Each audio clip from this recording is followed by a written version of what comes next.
Welcome back to the Bluegrass on this beautiful Saturday evening. I got a fun quick video for you. We're going to talk about skill set transfer.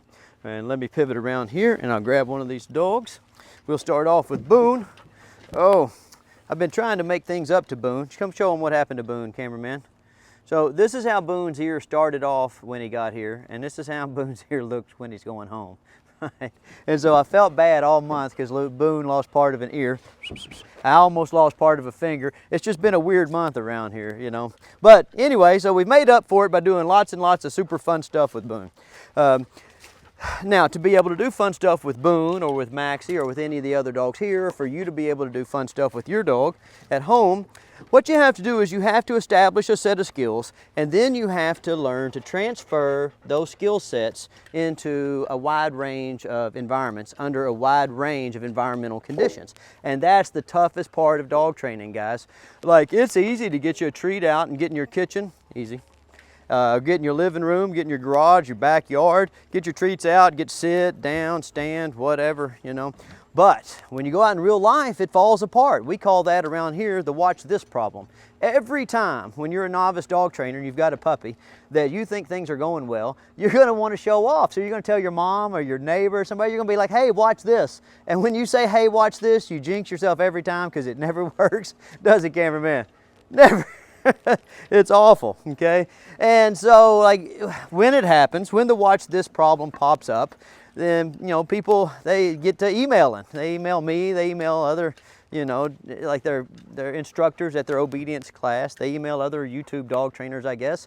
And they say, hey, Stonnie, I've been watching your videos and everything was going great. But then when we went to the park the other day, it all fell apart, you know? Well, yeah, welcome to the dog business, guys. That's how it works. You know, when dogs come here, they're usually, they don't have much in the way of skill sets, right? Like Boone came here, he's like, I don't know, 10 months old or something.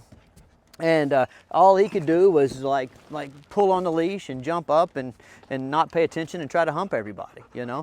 And so I had to teach him some stuff. You know, so we started in with our formal education. Around here, that starts with the vocabulary. The vocabulary we use is come, let's go, hup, easy, wait, and stay.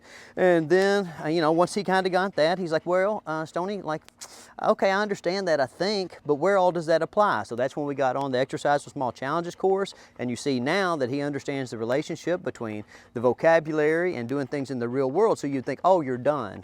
No, you're not done, you're just getting started, okay? And so we're gonna walk over here by the truck in the four-wheeler, and I'm gonna show you what I mean with Boone, and then I'll get another dog and show you.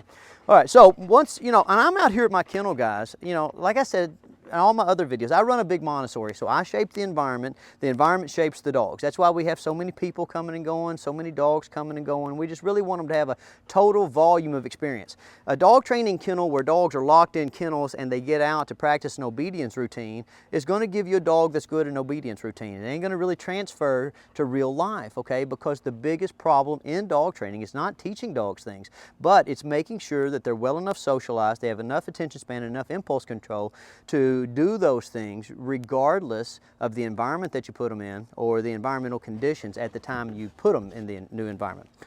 Let's go over here for a second and I'll show y'all what I'm talking about.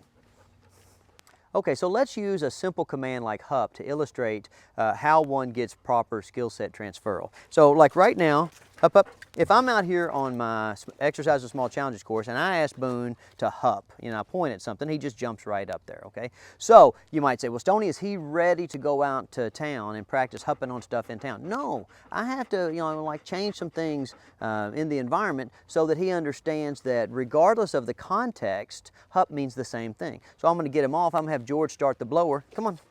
And I'm going to practice having him hup up on the table with a lot of noise going on, right? So, come on, hup, hup, hup. Now, Boone has a very stable temperament. He's a very outgoing, confident dog, and so it doesn't really bother him, right? So we start off kind of far away, and then I have my leaf blower kind of come work up towards the table. And as he's working up towards the table, I just repeat the command, hup, hup, hup, hup. And so what happens is the dog starts to understand that, like, regardless of what's going on in the environment, like if I say hup, he needs to be looking to where I'm pointing and figuring out how to jump on something, right? So we'll go over here to the four-wheeler and we'll, like, you know, use the same principles. So the four-wheeler's just out here and it's turned off. Hup, hup, hup, hup. And a lot of people who like to ride ATVs or go adventuring with dogs, you know, they'll like get their dog out and they'll get the four-wheeler out of the garage and they'll work on jumping on the four-wheeler and they think they're ready to go. No, you gotta work on it a little bit at a time. Now, each dog is different in terms of how quickly they acclimate or they're able to transfer skill sets between environments, but you gotta really put some thought into it. So I have the dog get on the four-wheeler when it's off, and then I just turn it on, up, and I ask the dog to get up there, right? And then what I'll generally do is I'll just kind of let him stay on there. And once he gets to where he's really comfortable with the vibration and the noise and the odor created by the engine running, well, then we'll start to move in it just a little ways, right? And we won't just take off, we won't just go from him on the four-wheeler with it running to going four-wheeler riding. What we do is we let him get good at, sitting on the four-wheeler while it's running, and then we start moving it up and down. We'll go in the yard, we'll go out in the pre-adventure area, and he's got to be perfect at that before we move to going to the farm or we go to Hollywood or any of those kinds of things. Now, Boone took to four-wheeler riding really quickly. Oh, come on, nerd, he doesn't want to get off all the time. Because he's just a really confident, outgoing dog. I'm going to show you another dog here in a second that's not so confident and outgoing. But, we're always adventuring here.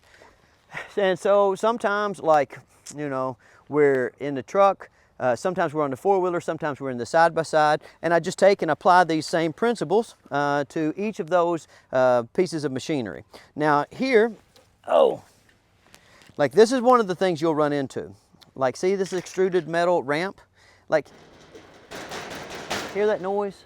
That freaks dogs out. So in your environment, whenever you're thinking, Stoney, I'm out of things to socialize my dog with, you're really not. You just got to be creative. So I'll get him up here in the wagon, and then I'll go from getting him in the wagon to, hey, up, get in the truck. You see how simple that is, right? Oh my gosh. And maybe I'll get up here with him and we'll play around a little bit. Come on, Boone. Very nice. Nope, get in the truck. Very nice. Come on, Boone. Very nice. He starts to get it. Everybody always asks me, hey, Stoney, how do you get good off-leash obedience? Well, by getting good on-leash obedience. Up. Very nice. It's really easy. I mean, none of this stuff is brain surgery, guys. You just have to break it down in bite-sized pieces that you can chew on, Come on, Boone. Oh, it's a very nice dog. Very good. I'll do it one more time. Up. Good. And so riding in the back of the truck, guys, this is a pretty interesting thing. I made this post on my Instagram the other day. You can tell me what you think about it in the comments below. Look at those dogs. See how happy they are in the bed of that truck? So is riding in the bed of the truck, is that one of life's great pleasures, or is it just simply too dangerous and should never be done? Post your, post your thoughts below. I want to see how my audience shakes out on that, because I tend to attract a less risk-averse audience than most, I believe. Okay, now let's say that we're going to go and we're going to get the dogs to get in the truck. All right, cameraman, come over here. You can show them the inside of a world-famous dog trainer's truck. All right, this is what, when you're YouTube fabulous, this is the kind of truck you have, right? Now, you'll notice in this old Chevrolet truck, it doesn't have like a back seat. What it has is a plywood platform that me and my older son built. And I got underneath here is for storage. And then, come here and show them, cameraman. Now, this is what's called E-Track, and so I've bolted this to the cab, and I can move these around to hold leashes and harnesses and seat belts, because some of the people that come here are safety Sallies, and they want their dogs in seat belts all the time. So I want them to get in the truck. Well, some of the dogs, hey, come on, up. They can just jump right up in there. So we've been working on the exercise small challenges course, and then we get on the four-wheeler some, we get in the wagon some, and they're really, really good at just jumping right up in the truck. For those who are not quite so confident or athletic, then I've got a line tamer stand that we carry around some. Come on, nerd. And that just kind of gives them a little step up. Oh, come on. Now see, look, these two very similar dogs. They look exactly the same. You'll get them confused if you're, looking at this on YouTube. One of them just more confident than the other. Watch, I'm gonna get this one a little treat though. Up. And luckily, he loves food so much that like fear is of no concern when there's food involved. And so that's kind of how these things work. Now, I want you to notice, now Boone knows what we're doing. Can you see Boone, cameraman? He knows what we're doing. He knows we're going to get in this truck, and he knows that if we get in the truck, we're probably going somewhere. And he knows that I always give him a treat when they get in the truck. But notice where he's standing. He's standing in the bed of the truck because that's where he wants to ride. Okay, and this is why I was asking y'all to post below. Look how happy he is, right? He's got half an ear because he got his ear tore off. He doesn't care. He's like half ear, no ear, 3 legs, 1 I don't care. I want to ride in the back of the truck. I want the wind blowing. You know, I mean, he wants to party. He likes to party. Some dogs love to party. And like the idea that this dog's going to get in here and get treats means absolutely nothing to Boone. If I want to get Boone in the truck, I got to get a leash, drag him out of the bed and put him up here. So, like, what should I do there? What should I do? I mean, obviously, I can't just be driving down the road with him because he's not my dog. I don't need to fall out, you know. I've already lost an ear. But, like, what do you do in those situations? You know, there's so many things that your dog really, really likes to do. And the older I get and the more experience with dogs I get, the more I struggle with micromanaging them, you know. And that's how, like, my whole Montessori approach came up. I used to boss dogs a lot. You know, I'd try to make them look at me, sit down, stand from a distance, all kinds of stuff. But, you know, then I got older and I hang out with dogs all the time. And so I kind of see, you know, dogs like people, and I don't talk to people like that. And so it's all, you know, I don't know, it all spiraled out of control. But if I had a buddy that wanted to ride in the bed of my truck, I wouldn't have to say anything. I'd be like, yeah, get back there, here's a beer. You know, have a good time. You know, bang on the hood when you want me to stop, right? So I am very curious as to what you guys think. Should I let this dog ride in the bed of the truck for the rest of the time he's here? All right, now I want to get another dog out and we're going to show you the same thing, and I want you to see the difference. Come on, Ash, hop up. Very nice. All right, guys. This dog's name is Ash, and he's a real fancy bred German Shepherd, and he is smart as a whip. And when I say smart as a whip, what I mean there is that he is very pattern cognizant. So pretty much anything you show him, he picks it up with a very few repetitions. Okay. Now, you know, a lot of times people mistake, you know, high level performance and intelligence. Okay. There's a lot of very smart people that they get rattled easy. Okay, you know, some people even think I'm smart. I'm really not very smart. I just like talking in front of a camera. You know what? I've got a lot of buddies that are way smarter than I am, but you can't get them on camera for anything, you know. So I'm like, okay, I'll do it. But so that's how Boone is. Boone's just like every day, hey coach, let me in, I'll play, I'll do it. You know, let me jump off there, let me go down in that creek, let me go in that pond, whatever it is. And Ash, like, he's like the nerd that sits in the front of the class with their head in their book, you know, like he learns everything really quickly. But man, you go to putting any pressure on him, or you go to cutting up in class, or if there's any kind of noise or anything, it really just tears him up, you know. So look, you can see, I mean, he's mastered the small challenges course. His skill set is awesome. He understands his vocabulary. He's, you know, he's pretty fluid for a big old German Shepherd. But watch what happens. Okay, we're going to go ahead and we're going to get the blower back out, and you know, then we're going to get on the four-wheeler, then we're going to get in a truck, and you'll notice that I want you to really, you might even have to rewind the video, but I want you to notice the difference between this dog's reaction and Boone's reaction. You can kind of tell he's already looking over there because George is fixing to start that blower. All right, so see that? Did you see that, cameraman? That's what's called a stress yawn, guys. Whenever you see a dog lay their ears back or yawn like that in your training session, then you know that they're getting anxious. And I want you to think about this. We're making this video late in the day on purpose because we wanted especially Ash to be super tired, because remember, there's an inverse relationship between exercise and anxiety.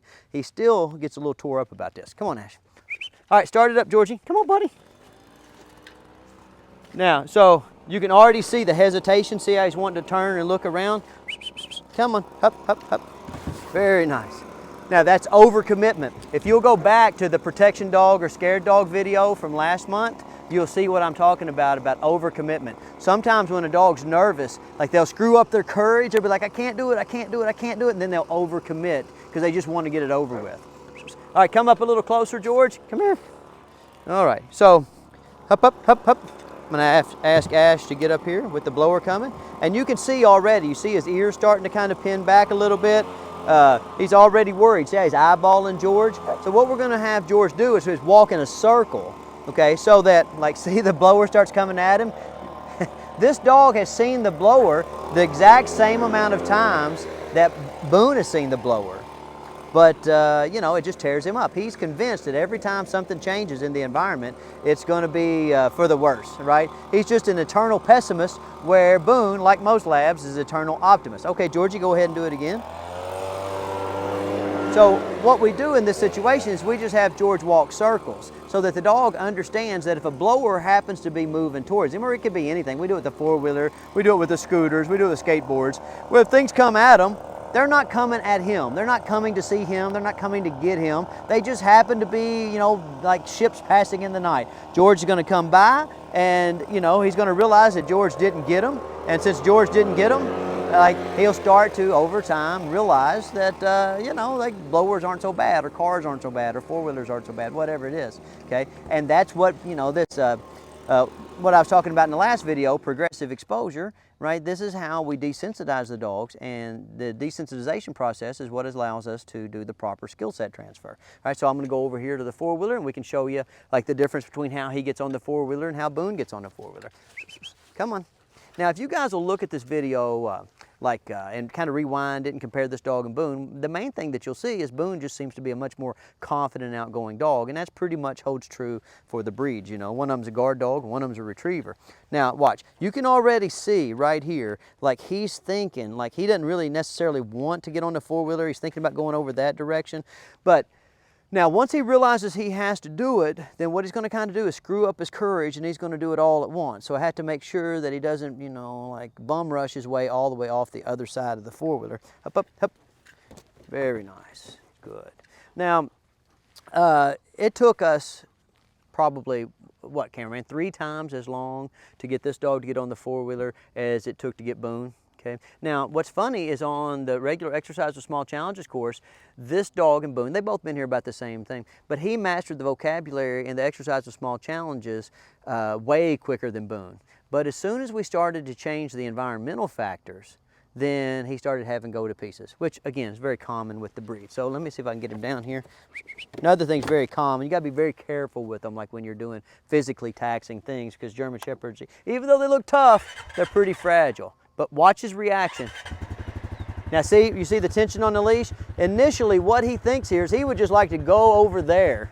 Like, whatever y'all are doing, Stoney, I don't want no part of it. I don't mind doing my homework, and I don't mind coming to class, but like I don't want to get up and give any presentations. Look at his posture. Look how he wants to leave. Now I'm going to offer him a treat here. And look what he thinks about my treat. He doesn't really care. Come on, dude, get up here. Don't be a wimp. Up. I mean, that right there, classic dichotomy, right? Okay. Now, so when you go to work on your skill set transfer, and like I told you, what'll get you is to watch this problem, especially if you have a dog like a German Shepherd or an Australian Shepherd or a Malinois or Treverne or whatever. It, again, is the watch this problem. You know, you'll be at home and your dog is, I mean, he's super smart, doing all the stuff you want him to do. He learns in just you know, very few pattern repetitions, right? And then you go out to the park and somebody starts a leaf blower and the dog runs to the car. All right, so just kind of expect it. Now we will get on the wagon. We'll do the same thing. Now, as we go up, notice again how he's getting to the end of the leash. Maybe he's wanting to lay down because he feels pressured, okay? Guys, you just have to understand that different dogs have different personalities, they have different temperaments, and they react to changes in the environment differentially. So this dog here, like every time that we're trying to do stuff with him, he just feels like he's got the weight of the world on his shoulders. And so I want you to watch him as he comes up the ramp, you know. You see how he hops up there real quick, and he's like, he's just got to get it over with. And then he gets up here and he's like, oh, I'm going to lay down here because this is a shaky, you know, like it's unstable. And maybe if I lay down, I won't fall off. What's he going to fall off, you know? But if you're working with the German Shepherd, guys, just expect when you're trying to transfer your skill sets between environments, it's, you know, going to be a little problematic at first. Watch, it's the same thing with here. Go on, dude, get over there. See how that dog just hops right over there? Well, I don't know that this dog is confident enough to do that. So I've got to get down here and be prepared to help him. Come on, up, up, up. If something goes wrong. You know, so it's not that I'm gonna, like, you know, not allow the German Shepherd to do the same thing the other dogs are doing. It's just that I'm gonna be much more careful, I'm gonna be much more patient, and I'm gonna understand that their progress timeline is gonna look different. They're gonna learn the formal work quickly, but they're gonna struggle as it relates to doing the formal work in informal situations where there's a lot of environmental stress. And that environmental stress can take a lot of different forms. Sometimes it can be physical stress, like see this right here, you know, this thing's it's not the ground, okay? I mean, like being in the truck, it's not the ground. So they're like, oh my gosh, you know, that's dangerous. Or sometimes it can be just something as simple as pointing a camera at them. You know, you're trying to, like, you got a border collie and you're trying to show your cousin this trick you've been working on. Point a camera at them, watch what happens. They'll lay down like they're dead. Now come over here, cameraman, see if you can see them up there in the bed of the truck. Okay, and basically he has got into the bed of the truck. Come on, dude, watch out. He's gotten into the bed of the truck and laid down just like he did with the wagon. He's like, maybe if I get up here and I pin myself up against the bed, up against the cab, you know, I'll be safe. And you might go, well, Stonnie, why does he feel unsafe? Has he had a wreck in the truck? No, not one bad thing has ever happened to the dog in this truck or in this wagon, right? He just is like some people. Wait, he's very risk averse. And so I'm going to get down here with him so I can help him. Up, up, up. Very nice. Now, let's go over here and actually get in the truck. And now he's a much better rider in the truck. Like he once you get him in the truck, he likes to ride. He just ain't about being on the wagon or the four-wheeler or in the bed of the truck. So, we'll come over here. And again, let me, look here, cameraman. Look, see this guy here? He's always ready to party. All right, so there's Ash. Come on, up, up, up, up. And like, look, watch, he's gonna go to the far side and lay down. Get in there and look. Well, you won't be able to hear. Go through this part here, cameraman. Yeah.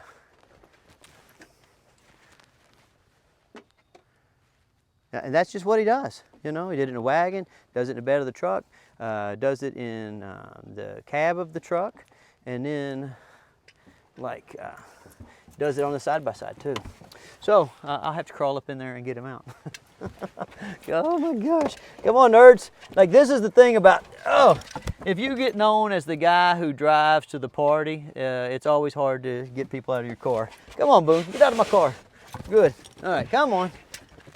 Now, back up there, cameraman, because I'm going to let him off the leash. And I want you guys to watch what happens.